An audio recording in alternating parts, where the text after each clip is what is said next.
Mbok bedane wong Indonesia karo wong Hong Kong ki apa, Mbok? Tak omongi ya, bedane wong Indonesia karo wong Hong Kong. Iki sing menyolok ya.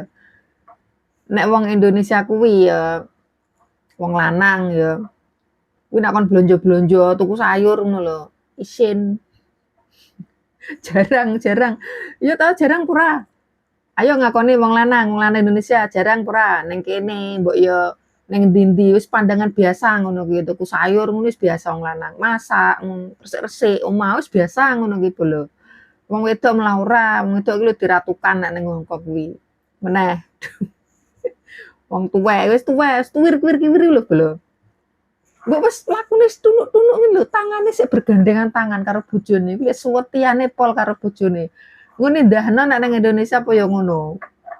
Ning Indonesia ngono diguyu wong. Lah wong padha nome ngono gandengan ngono ning dalan kuwi dicibiri.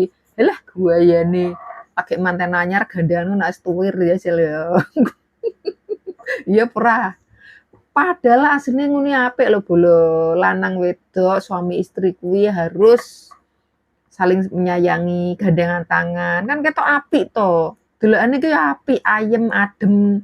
Ya pura. Ya pura. Kuwi nang Hongkong ki ngono kuwi. Wong wedok kuwi disayang-sayang, diratukan. Lho maksude ki ngono. Wong Hongkong ya wong Indonesia ngono kok wong Hongkong ngono lho jan top markotop tenan kok. Kalian tuh nggak tahu mah. Coba nah wong lanang kerja ning kene ngono balik-balik bojone disayang